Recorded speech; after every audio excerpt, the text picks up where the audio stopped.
Welcome to Keerthisri news. నా పేరు సుమలత. 6 సంవత్సరాల తర్వాత ముద్దాయిని పట్టుకున్న విశాఖ పోలీసులు. ఒరిస్సా రాష్ట్రంలో కరడుగట్టిన గ్రామంలో ముద్దాయి నివాసి మల్కాపురం పోలీస్ స్టేషన్ పరిధి ఓ కర్మాగారంలో అన్లోడ్ చేస్తుండగా పెద్ద మొత్తంలో గంజాయి పట్టుబడింది. ఆ సమయంలో ముద్దాయి పోలీసులకు దొరకకుండా ఉడాయించండి. సిటీ పోలీస్ కమిషనర్ శంకరబత్త బాక్షి గంజాయి పాత కేసుల రివ్యూలో భాగంగా ఈ ఘటనపై మల్కాపురం సీఐ గొలగాని అప్పారావు ఛాలెంజ్గా తీసుకుని సాంకేతిక సహాయంతో ముద్దాయిని శనివారం పట్టుకున్నారు. కేసు వివరాలు పత్రికా సమావేశంలో ఆయన వివరించారు. విజువల్స్ లో చూడగలరు. నా పేరు గొలగాని అప్పారావు, సిఐ మల్కాపురం ఉంది. ఈరోజు ఈ ప్రెస్ మీట్ కండక్ట్ చేయడానికి మెయిన్ ఉద్దేశం ఏంటంటే, మల్కాపురం పోలీస్ స్టేషన్ పరిధిలో 2020 సంవత్సరంలో అంటే కరోనా టైంలో ఫిబ్రవరి 13 మన కోరమండల్ కంపెనీ ఏదైతే ఉందో ఆ కంపెనీలో ఒక లారీ 50 కేజీల 200 గ్రాములు గంజాయితో పట్టుబడడం జరిగింది.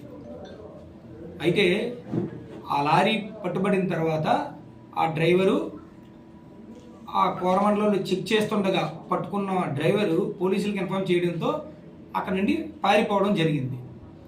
పారిపోయి ఇప్పటి వరకు దొరకలేదు. 2020 అంటే ఇప్పటికీ 2020 ఫిబ్రవరి నుండి ఇప్పటికి దాదాపు 6వ సంవత్సరం కావస్తుంది. అయితే పోలీసులు ఎన్ని ప్రయత్నాలు చేసినా ఆయన మనకి దొరకటం లేదు అప్పటి నుండి. అయితే గతంలో 4-5 సార్లు పోలీసులు ఆయన అడ్రస్సు ఒరిస్సా రాష్ట్రానికి చెందిన మల్కాన్గిరి జిల్లాలో ఒక మారుమూల తండా, ఆ ఊరి పేరు కరస్తాగూడ గ్రామం, కంవాడ, మల్కాన్గిరి జిల్లా, ఒరిస్సా. అయితే ఆ ఏరియాకి వెళ్ళడం, అక్కడ ఒక ముద్దాయిని తీసుకురావడం అన్నది ఒక కొద్దిగా ఛాలెంజింగ్తో కూడిన పని. అక్కడ ఉన్న లోకల్ పబ్లిక్ సపోర్ట్ చేయరు.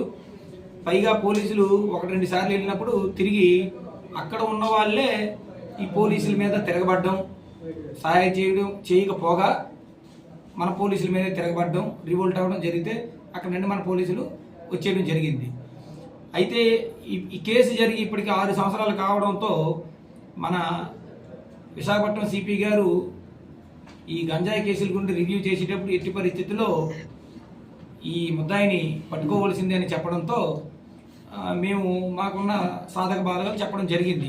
ఆ ఏరియా కొద్దిగా ఎక్స్ట్రీమిస్ట్ ఏరియా కావడం, అక్కడ ఉన్న వాళ్ళు ఎవరు కూడా మనకు సపోర్ట్ చేయకపోవడం, పోలీస్కి ఆ ఏరియాలో థ్రెట్ ఉండడం, ఇవన్నీ చెప్పగా వెంటనే సిపి గారు ఒరిస్సా రాష్ట్రానికి చెందిన డీజీ గారితో మాట్లాడి మీరు మా పోలీసులకి సహకారం అందించండి అని చెప్పగా అక్కడ ఉన్న పోలీసులు కూడా మనకి సహాయ సహకారాలు అందించడం, ఆ ధైర్యంతో మన వాళ్ళు అక్కడే ఉండి గత వారం రోజులుగా అక్కడ ఎంక్వైరీలు చేయడం, ఈ ఎవరైతే ముద్దాయి ఉన్నాడో ఆ ముద్దాయి అక్కడ అవైలబుల్ లేకుండా కేసు అయిన దగ్గర నుండి వేరు ప్రాంతాల్లో వేరు ఫోన్ నెంబర్లతో వేరు ఫోన్లతో మార్చి తిరగడం, దొరకకుండా తప్పించుకొని ఇవన్నీ జరగడంతో అక్కడే ఉంటే తప్ప ఈయన దొరకడని చెప్పి ఒక నిర్ణయానికి వచ్చి మన పోలీసులందరూ కూడా ఒక మాట వేసి లోకల్ ఎంక్వైరీ చేసి ఆ చుట్టుపక్కల ఉన్న ఒక పక్క టెక్నాలజీ ఉపయోగిస్తూ, ఒక పక్క ఆయనకి సంబంధించిన విషయాల్లో ట్రాకింగ్ చేస్తూ మొత్తానికి కొంత సమాచారం ఆయన గురించి సేకరించి పోలీసులు ఆయన వివరాలు వాళ్ళ ఇంటి దగ్గర ఉన్న మెంబర్ నుండి కూడా సేకరించడంతో ఇంటి దగ్గర ఉన్న మెంబర్స్ ఆయనకి సమాచారం అందించడం జరిగింది. నీకోసం పోలీసులు వచ్చారు, ఆంధ్ర నుండి నిన్ను పట్టుకోవడానికి వచ్చారు, సంప్రదించి నేను పోలీసులు ఎలా తిరుగుతున్నారు, మరి నేను ఎలా బయటపడాలని చెప్తే మీకు ఆంధ్రాలో కేసు కాబట్టి ఇక్కడ బెయిల్ తీసుకోవడానికి అవ్వదు, ఆ ఏరియాలోనే మల్కాపురంలో కేసు జరిగింది కాబట్టి మీరు గాజువాక్ ఏరియాలోనే ఎవరో ఒక మంచి లాయర్ని నేను కూడా చెప్తాను, మీరు గాజువాక్ వెళ్ళండి అని చెప్తే గాజువాక్ పరిసరాలకు రావడం, మనకున్న సాంకేతిక పరిజ్ఞానంతో ఈయన మూమెంట్స్ అన్నీ కూడా ట్రాకింగ్ చేయడం, ఈయన ఈ చుట్టుపక్కలకు వచ్చిన వెంటనే ఆ ఫోన్ కాల్ చేసేటప్పుడు మనకున్న సిగ్నల్స్ ఆధారంగా, మనకున్న ఇన్ఫర్మేషన్ సిస్టమ్ ఆధారంగా దాన్ని ట్రాకింగ్ చేసి ఈయన చాకచక్యంగా ఈరోజు పట్టుకోవడం జరిగింది.